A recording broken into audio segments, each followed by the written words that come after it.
Hi നമസ്കാരം, ഞാൻ Rakesh G. ഇന്നിപ്പോൾ നമ്മൾ പറയാൻ വന്നിരിക്കുന്ന കാര്യം എന്ന് പറഞ്ഞാൽ പലപ്പോഴും നമ്മുടെ വാഹനത്തിൻ്റെ ക്ലച്ച് മാറുന്ന സമയത്ത് ശ്രദ്ധിക്കാതെ പോകുന്ന ചില കാര്യങ്ങൾ എന്താണെന്നുള്ളതാണ് ഇന്നിപ്പോൾ നമ്മൾ ഈ വീഡിയോയിൽ പറയാൻ പോകുന്നത്. അതായത് പലരും ക്ലച്ച് മാറിയിട്ടുണ്ടായിരിക്കും. അതായത് വാഹനത്തിൻ്റെ ക്ലച്ചിന് കംപ്ലയിൻറ്റ് വന്ന് ക്ലച്ച് മാറിയതിന് ശേഷം ഒരു കാരണവശാലും പഴയ സ്മൂത്ത്നെസ്, അതായത് നിങ്ങൾ വാഹനം മേടിച്ച സമയത്തുള്ളൊരു സ്മൂത്ത്നെസ് ഒരു കാരണവശാലും പിന്നെ കിട്ടിയിട്ടില്ല. അതായത് രണ്ടാമത് മാറിയ ക്ലച്ചിന് കിട്ടിയിട്ടില്ലെന്ന് പലരും പറഞ്ഞ് ഞാൻ കേട്ടിട്ടുണ്ട്. എന്തുകൊണ്ടാണ് ശരിക്കും ഇങ്ങനെ സംഭവിക്കുന്നത്? അതായത് എന്ത് കാരണം കൊണ്ടാണ്, അല്ലെങ്കിൽ എന്തുകൊണ്ടാണ് കമ്പനിയിൽ നിന്ന് വരുന്നൊരു ക്ലച്ചിൻ്റെ ഫീല് ശരിക്കും നിങ്ങൾക്കൊരു സെക്കൻഡ് അല്ലെങ്കിൽ രണ്ടാമത് മാറുന്നൊരു ക്ലച്ചിന് കിട്ടുന്നില്ല? ഇങ്ങനെ കുറച്ച് പേരെങ്കിലും ഈ ഒരു സംശയം എന്നോട് പറഞ്ഞിട്ടുണ്ടായിരുന്നു. അതുകൊണ്ട് തന്നെയാണ് ഞാൻ ഈ വീഡിയോ ചെയ്യുന്നതിൻ്റെ കാര്യം. അപ്പം നമുക്ക് ഏതായാലും ഒന്ന് പറയാം എന്തുകൊണ്ടാണ് ഒരു ക്ലച്ച്, അതായത് കമ്പനിയിൽ നിന്ന് വരുന്ന ക്ലച്ച് പോലെ തന്നെ നമുക്ക് രണ്ടാമത് മാറുന്ന ഒരു ക്ലച്ചിന് എഫിഷ്യൻസി അല്ലെങ്കിൽ ഒരു സ്മൂത്ത്നെസ് കിട്ടുന്നില്ല. അപ്പം എല്ലാവർക്കും welcome back to my channel MJ Tech.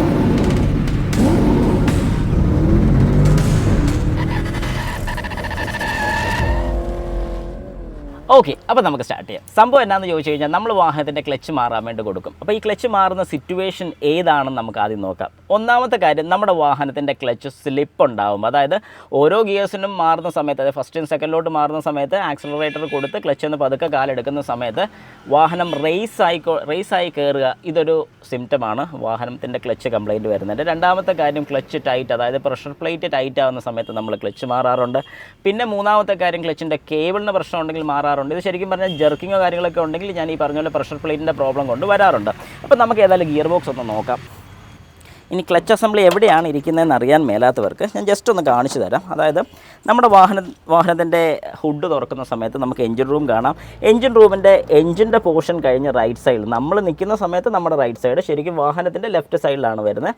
ഈ ഒരു സൈഡിൽ ഈ ഇരിക്കുന്ന പോർഷനാണ് ഗിയർ ബോക്സ് എന്ന് പറയുന്ന യൂണിറ്റ്. ഈ കാണുന്ന യൂണിറ്റാണ് ഗിയർ ബോക്സ്.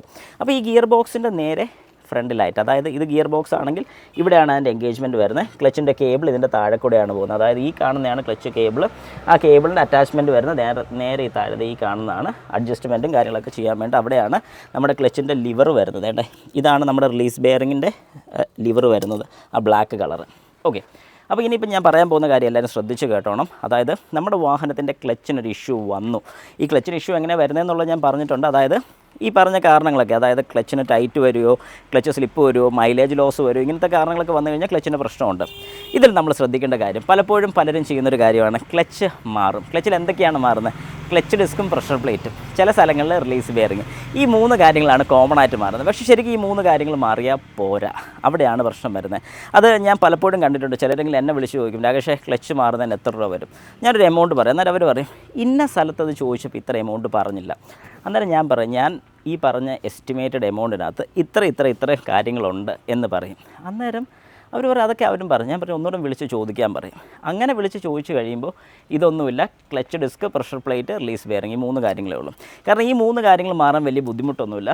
ഞാൻ ഈ കാണിച്ച പോലെ ഈ ഒരു ഗിയർ ബോക്സ്, അതായത് ഈ കാണുന്ന ഒരു ഗിയർ ബോക്സ് ഫുള്ളായിട്ട് അഴിച്ചിറക്കി കഴിഞ്ഞാൽ ഫ്ലൈ വീലിൽ നിന്ന് ക്ലച്ച് അഴിച്ചെടുക്കുക, റിലീസ് ബെയറിങ് ഊരി മാറ്റി സെറ്റ് ചെയ്യുക എന്ന് പറഞ്ഞാൽ വളരെ സിമ്പിളായിട്ടുള്ളൊരു കാര്യമാണ്. സിമ്പിൾ ഇൻ ദ സെൻസ്, പണി അറിയാവുന്ന ഒരാൾക്കും ഗിയർ ബോക്സ് ഇറക്കാൻ ബുദ്ധിമുട്ടില്ലാത്ത ഒരാൾക്ക് സിമ്പിളായിട്ടുള്ളൊരു കാര്യം. പക്ഷേ ഇനിയാണ് ഇവിടെ പണി വരുന്നത്. അതായത് ഈ മൂന്ന് കാര്യങ്ങൾ മാറി, അതായത് ഞാൻ ഈ പറഞ്ഞ മൂന്ന് കാര്യങ്ങൾ മാറുമ്പോൾ വാഹനം ഓടും, കുഴപ്പമില്ല. പക്ഷേ ഈ പറഞ്ഞ പോലെ ചെറിയൊരു ജെർക്കിങ്, ഗിയർ വീഴാനുള്ള ചെറിയൊരു കട്ടി, മൈലേജിൻ്റെ കാര്യത്തിൽ പ്രശ്നം വലുതായിട്ട് ഫീൽ ചെയ്യത്തില്ല. പക്ഷേ നമ്മൾ പറഞ്ഞൊരു കാര്യമുണ്ട്, യാത്രാസുഖം. അതായത് യാത്രാസുഖം കിട്ടണമെന്നുണ്ടെങ്കിൽ ഈ പറഞ്ഞ കാര്യങ്ങൾ മാത്രം മാറിയാൽ പോരാ.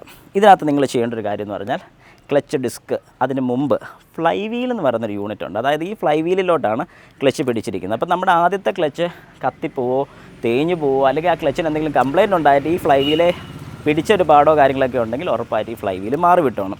ഇൻ കേസ് ഈ ഫ്ലൈ വീലിന് പ്രശ്നം ഇല്ലെങ്കിൽ പോലും ചെറിയ രീതിക്ക് സ്ക്രാച്ചസ് ഉണ്ടെങ്കിൽ മാറി വിടാനേ ഞാൻ റെക്കമെൻഡ് ചെയ്തുള്ളത്. ഫേസ് ചെയ്യാനൊക്കെയുള്ള ഓപ്ഷനുണ്ട്. അത് ചെയ്യുന്നതിനെ കഴിഞ്ഞ് നല്ലത് മാറാനായിരിക്കും ഞാൻ സജസ്റ്റ് ചെയ്തത്. കാരണം വലിയ വിലയില്ലാത്ത വാഹനങ്ങളാണ്, ഈ ഫ്ലൈ വീലിന് വലിയ വിലയില്ലാത്ത വാഹനങ്ങളാണെങ്കിൽ മാറി വിടാനേ ഞാൻ പറയത്തുള്ളൂ. രണ്ടാമത്തെ പക്ഷം അത് പോളിഷ് ചെയ്തെടുക്കുകയാണെങ്കിൽ അങ്ങനെ ചെയ്തോളൂ, കുഴപ്പമില്ല. പക്ഷേ ഈ ഫ്ലൈ വീലിൻ്റെ സെൻറ്റർ പോർഷനിൽ വരുന്നൊരു ബെയറിംഗ് ഉണ്ട്, പൈലറ്റ് ബെയറിംഗ്. അത് എന്ത് ഉണ്ടെങ്കിലും നിങ്ങൾ റീപ്ലേസ് വിട്ടണം. പൈലറ്റ് ബെയറിങ്ങിന് റേറ്റ് വളരെ കുറവാണ്, ചെറിയൊരു എമൗണ്ട്, ഒരു 100 രൂപ 150 ആ റേഞ്ചിനകത്തൊക്കെ ഉള്ളൂ. പക്ഷേ ഇത് മാറാൻ ബുദ്ധിമുട്ട് കാണിക്കുന്നത് എന്താണെന്ന് പറഞ്ഞാൽ ഫ്ലൈ വീൽ ഉൾപ്പെടെ ഊരിയെടുക്കണം, പണി ഇച്ചിരി കൂടുതലാണ്. അങ്ങനെ ഒരു ബുദ്ധിമുട്ട് അവർക്ക്, അതായത് മെക്കാനിക്കൽ സെക്ഷനിൽ വരുന്നുള്ളതുകൊണ്ട് അത് പൊതുവേ ചെയ്യാറില്ല. അതുകൊണ്ട് നിങ്ങളത് റെക്കമെൻഡ് ചെയ്യണം, ഫ്ലൈ വീലിനകത്ത് വരുന്ന ബെയറിങ് മാറിയേ പറ്റൂ. അതായത് പൈലറ്റ് ബെയറിങ് മാറണം. ഓക്കെ, ഇനി ക്ലച്ചിൻ്റെ റിലീസ് ബെയറിങ് മാറണം. അത് ഞാൻ പറഞ്ഞു. പിന്നെ ചെയ്യേണ്ട ഒരു കാര്യമാണ് ക്ലച്ചിൻ്റെ കേബിൾ. അതായത് ഞാനിപ്പോൾ ഈ കാണിച്ചു തന്നെ നമ്മൾ ക്ലച്ച് ചവിട്ടുന്ന കേബിളുള്ള വാഹനമാണെങ്കിൽ, ഫ്ലൂയിഡ് ക്ലച്ച് ആണെങ്കിൽ അതിൻ്റെ അത് മാറേണ്ട കാര്യമില്ല, റിലീസ് ബെയറിംഗ് മാറുന്നതിൻ്റെ കൂടുതൽ സെറ്റ് ആയിക്കോളും. അല്ലെങ്കിൽ ക്ലച്ചിൻ്റെ പമ്പിന് എന്തെങ്കിലും പ്രശ്നം ഉണ്ടെങ്കിൽ മാത്രം റീപ്ലേസ് ചെയ്താൽ മതി. പക്ഷേ കേബിൾ വരുന്ന വാഹനമാണെങ്കിൽ നിങ്ങൾ ഉറപ്പായിട്ടും കേബിൾ മാറി വിട്ടോണം. കാരണം കേബിൾ മാറിക്കഴിഞ്ഞാലുള്ള ഗുണം എന്താണെന്ന് പറഞ്ഞാൽ ഈ കേബിൾ ഇത്ര നാളായിട്ട് യൂസ് ചെയ്യുന്നതാണ്. എന്തുണ്ടെങ്കിലും കേബിൾ മാറി വിട്ടോണം. കാരണം ഏകദേശം ഒരു 19 കിലോമീറ്റർ ഓടിയതാണ്. ക്ലച്ച് മാറുന്ന സമയത്ത് ഈ കേബിളും കൂടെ മാറുകയാണെങ്കിൽ വേറെ പ്രശ്നങ്ങളൊന്നും വരത്തില്ല. അതിൻ്റെ കൂട്ടത്തിൽ തന്നെ ഈ ക്ലച്ച് വലിക്കുന്ന ആ ലിവർ, ഏറ്റവും താഴെ കാണുന്ന കറുത്ത ആ ലിവർ എന്ന് പറയുന്ന യൂണിറ്റ്, ക്ലച്ച് അപ്ലൈ ചെയ്യുന്ന സമയത്ത് അങ്ങോട്ടും ഇങ്ങോട്ടും പോകുന്ന ലിവറിൻ്റെ സ്പ്രിങ്ങിന് എന്തെങ്കിലും പ്രശ്നമുണ്ടോ, ആ ലിവർ ഹാർഡോ വല്ല ആണെന്നുണ്ടെങ്കിൽ അവരോട് അത് ലൂബ് ചെയ്ത് ക്ലിയർ ചെയ്യാനും കൂടെ പറയണം. ഇത്രയും കാര്യങ്ങൾ കൃത്യമായിട്ട് ചെയ്യുകയാണെന്നുണ്ടെങ്കിൽ നിങ്ങളുടെ വാഹനത്തിൻ്റെ ക്ലച്ച് മാറുന്ന സമയത്ത് വാഹനം വളരെ സ്മൂത്ത് ആയിരിക്കും. അതായത് കമ്പനിയിൽ നിന്ന് എങ്ങനെ എടുത്തു അതുപോലെ നിങ്ങൾക്ക് കിട്ടുന്നതായിരിക്കും. ഫ്ലൈ വീൽ ഞാൻ പറഞ്ഞ പോലെ സാമ്പത്തികം ഉണ്ടെങ്കിൽ മാറി വിടുക. കാരണം ഫ്ലൈ വീലും കൂടെ മാറിക്കഴിഞ്ഞാൽ ആ ഒരു സെറ്റ് ഫുള്ള് പുതിയതുപോലെ തന്നെ ഇരിക്കും. ഇത്രയും പുതിയതായിട്ട് ഇരുന്ന് കഴിഞ്ഞാൽ പിന്നെ അതിനകത്ത് വേറെ ഒന്നും മാറാനില്ല. നമ്മുടെ വാഹനത്തിൻ്റെ സ്മൂത്ത്നെസ് എങ്ങനെയായിരുന്നോ നിങ്ങൾ വാഹനം എടുത്ത സമയത്ത് ഉണ്ടായിരുന്നത് അതുപോലെ തന്നെ സ്മൂത്തായിരിക്കും.